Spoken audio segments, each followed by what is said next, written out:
In today's lesson, we're going to talk about where exactly I'm hitting the cue ball and why.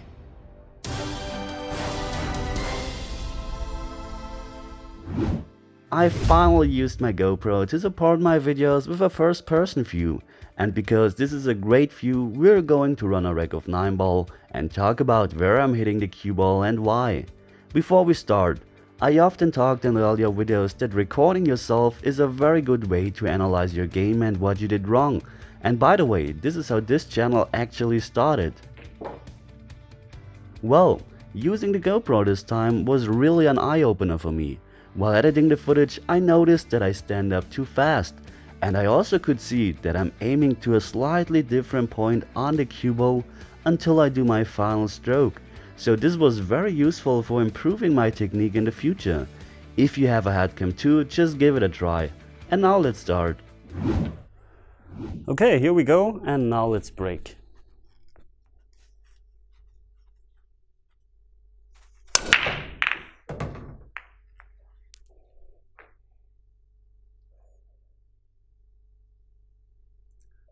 Okay, we have a shot on the 1 ball, a difficult shot, and we have to get to the 2 ball. Okay, the first thing you look is when you decide what English you want to add to the cue ball, where the cue ball does travel naturally. So let's see if we cut the 1 ball into this corner pocket, what will happen with the cue ball.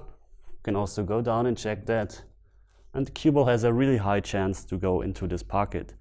So what you can do now is hit just a little below center to just draw the cue ball a little bit or stun the cue ball a little bit into here. Or you could also add left hand English, because then you can hit the cue ball a little thicker and the cue ball will go into here.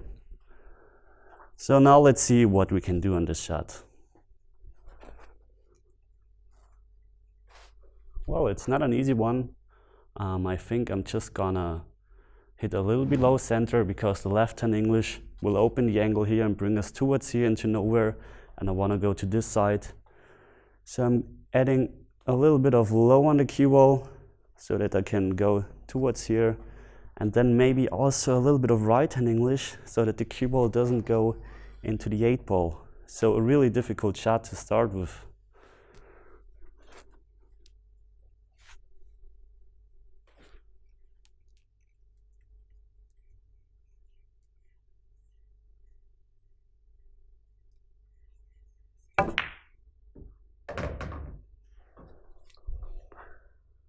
Okay, well, we got a little unlucky because we're on the rail, but now again we're looking at the natural path of the cue ball.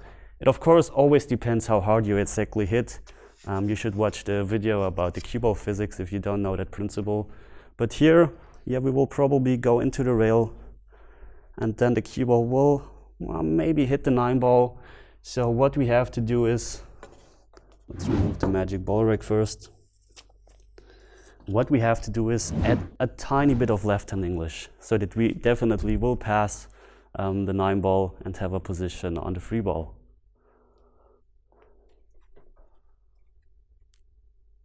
As you see, it's just a tiny bit.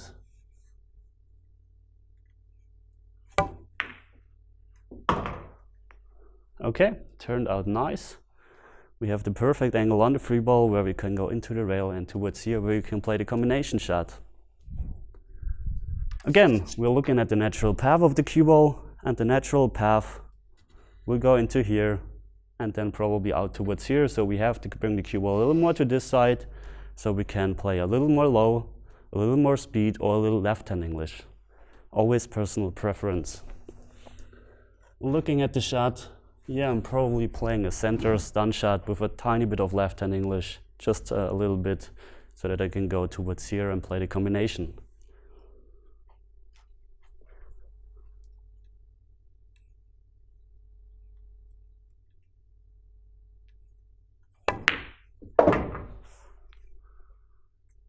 This turned out perfectly.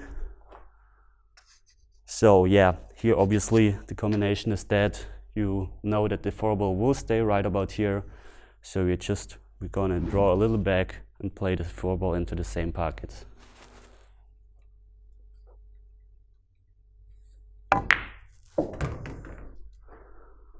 Okay, here again, nothing much to do. So we have to be really precise with our draw shot here and bring the cue ball into the straight line here. So the thing when deciding how much low you add, the thing is, it doesn't necessarily matter how high you exactly hit on the cue ball, but also the speed and how much you follow through. So there are different type of shots. You could get to here if you hit like this, but also if you hit like this, because it depends on speed. So there is no such thing where I can say, okay, you have to hit exactly here. It's a lot of feel for the shot. So let's see what I can do here.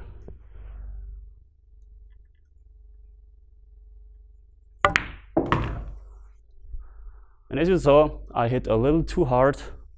Straight in would be perfect. So now we have to decide what are we going to do. Well, if we just roll the ball in, the cue ball will travel somewhere towards here, so that's no good. If you use the tangent line, the cue ball will go to here, which is, well, yeah, okay. We could also hold the ball, try to hold it, check a little up, which is also difficult. I think the best way is to stun the cue ball towards here with right-hand English. The right-hand English will bring the cue ball towards here and then towards the line of the 8-ball. So you gotta be careful that you don't hit too low, because we don't wanna get into here and we wanna let the right-hand English do the job.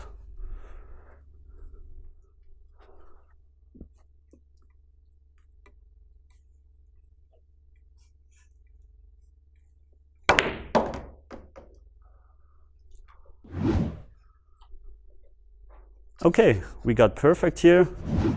So playing the 9-ball into the opposite pocket. So again, a stop shot will leave us here. So I don't play a stop shot, I play a stun shot. Maybe a little bit above center, that the cue ball doesn't go like this, but a little more like this. But yeah, it's basically just a stop shot.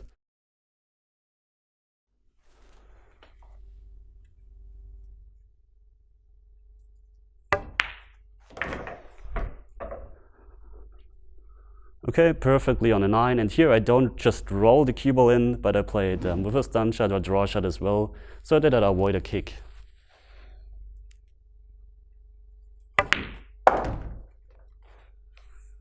Okay.